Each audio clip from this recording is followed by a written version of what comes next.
All right, here we go. Part 3, just finishing up the era of good feelings. So I talked a little bit about the Second Great Awakening.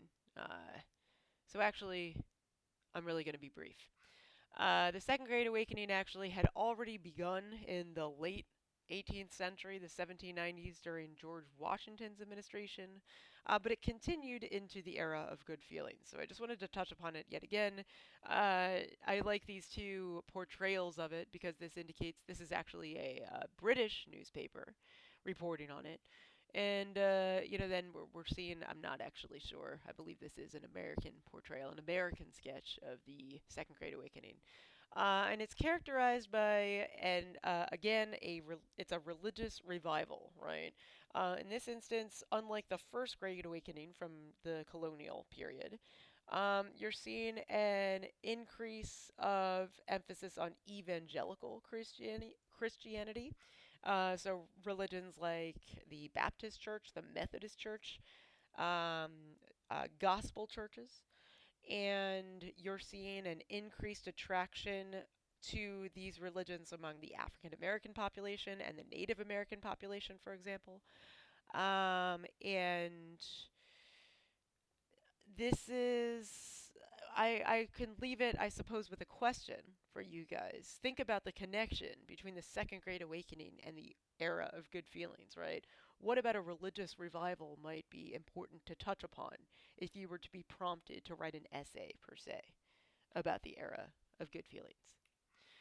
All right, let's talk a little bit about foreign policy. So we have the acquisition of the state of Florida with the Adams-Onis Treaty. Um, and why this is also significant. Actually, I can touch upon several things from this slide, right? This points out more than just the Adams-Onis Treaty. But in any case, um, in the era of good feelings, we will see the incorporation of Spanish Florida, right, to the United States and the establishment of uh, the borders in these new areas, right?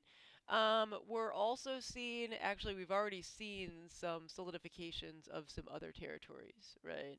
A treaty with Great Britain in 1818 as well formalizes the U.S. British or the U.S. British Canada border.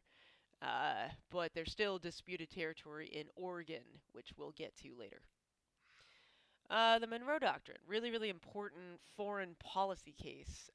This was named after James Monroe, although at this point, let's see, James Monroe, 1823. Oh yeah, so James Monroe was still president. Sorry, but this actually was really authored by his Secretary of State, who was John Quincy Adams. Right. So despite its name, really remember that John Quincy Adams plays a role, a significant role, in the incorporation of this doctrine. We haven't talked about doctrines really yet, I don't think. So when we talk about a doctrine, it's not a law, right? It's not an executive order. It's just really a policy, right? So we have other doctrines. We have the Bush Doctrine, for example, right? We have the Roosevelt corollary to the Monroe Doctrine, the Truman Doctrine, all right? But back to this, right? The Monroe Doctrine was basically a policy articulated during the Monroe administration that said that any area in the Western Hemisphere, right, was now closed to any influence, any colonial influence specifically, outside of the U.S.